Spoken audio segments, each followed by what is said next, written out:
Dears, welcome back to my YouTube channel.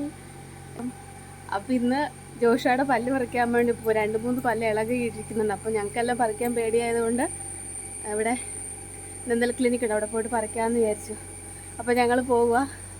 Juana ഉറക്കത്തിൽ നിന്ന് കണ്ടിട്ട് പ്രശ്നമാണ്. ജോഷന് ഭയങ്കര പേടിയും ഒക്കെ ഉണ്ട്. പിന്നെ കൂളി ചിരിച്ച് കൂളായിട്ടായിരിക്കുന്നത്. നോക്കാം നമുക്ക്. ജോഷിക്കുട്ടാ, നമ്മളെവിടെ പോവാ? അറിയാ മനുഷ്യനാകെ 30 കൊല്ലം കണ്ടേ ഉള്ളു. അപ്പൊ നിന്റെ 10,000 വല്ല പേടിയുണ്ടോ? എരുവെല്ലാം പറിക്കുന്നേ.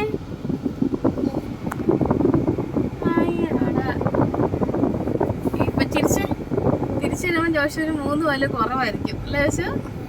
3 പല്ല് പറിക്കാൻ നമുക്കൊന്ന് എല്ലാം പറിക്കുമെന്ന് അറിയത്തില്ല.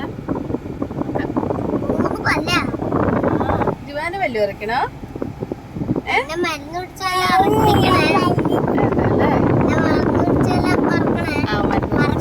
ആയിക്കോട്ടെ, അതിന് മരുന്ന് കുടിച്ച് ഉറപ്പിച്ചിട്ട് പറിക്കണതാണ്. ഞങ്ങളിപ്പോൾ എത്തും. ഇപ്പോൾ ടൗണിലെത്തി. ഇനിയിപ്പോൾ ഒരു സെക്കൻഡും കൊണ്ട് സ്ഥലത്തെത്തും.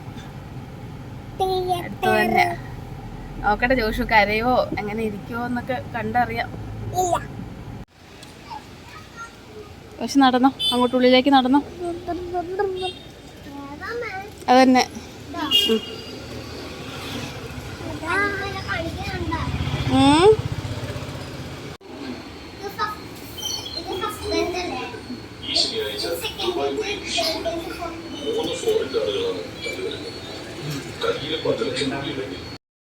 ഇന്നെന്റെ പല്ലേ വിളിക്കാൻ പോവാ. സ്ഥലത്തേക്ക് എത്തി. ഈ 2 വരെ പൊളിക്കാൻ പറ്റുള്ളൂ. ഡോക്ടർ പറഞ്ഞേ 3-മത്തത് പൊട്ടിക്കാൻ പറ്റില്ല. 3-മത്തെ തന്നെ ഇതുണ്ടോ ഇല്ല അല്ലേ അവിടെയാ. നിങ്ങളെ ചാനല് സബ്സ്ക്രൈബ് ചെയ്തേക്ക്. എത്ര സബ്സ്ക്രൈബ് ചാനല് എത്ര പറ.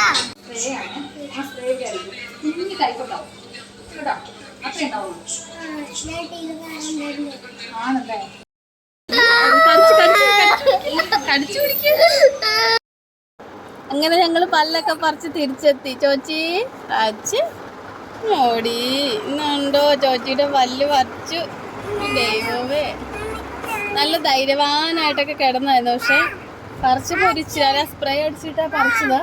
കുറച്ച് വേദന എടുത്ത് തന്നു. പാവം കുഞ്ഞല്ലേ, വേദന എടുക്കാണ് എൻ്റെ കുഞ്ഞിനെ. ചോച്ചുവിന് ജുവാനെ കാച്ചു കൊടുത്ത്. വേദന ഉണ്ടായിരുന്നോ ജോഷു? നല്ല വേദന ഉണ്ടായിരുന്നോ? ജുവാനെ കാണിച്ചു കൊടുക്കുമെന്ന്. അതെ, ജുവാൻ ക്യാമറയിലോട്ട് നോക്കും. ചോദിച്ചു കാണിച്ചു തരും. ക്യാമറ കാണിച്ച പല്ല് പറിച്ചത് കാണിച്ചടി. ജുവാനെ കാണിച്ചു കൊടുക്കുമോ? ഇന്ന് കാണിച്ചു കൊടുക്കുമോ? ജുവാനെ കാണണം, ജോഷു കാണിക്കുകയോ ഇല്ല. അപ്പം ഐസ്ക്രീമൊക്കെ വന്നിട്ടൊന്ന് ഒരു ഐസ്ക്രീം കഴിക്കണമെന്ന് ഡോക്ടർ പറഞ്ഞു. അപ്പം ശരിയായിക്കോളൂ, വേദനയൊക്കെ പോയി. ജുവാൻ എന്തിനാ ഐസ്ക്രീം കഴിക്കുന്നേ? ജുവാന്റെ പല്ല് പറിച്ചില്ലല്ലോ.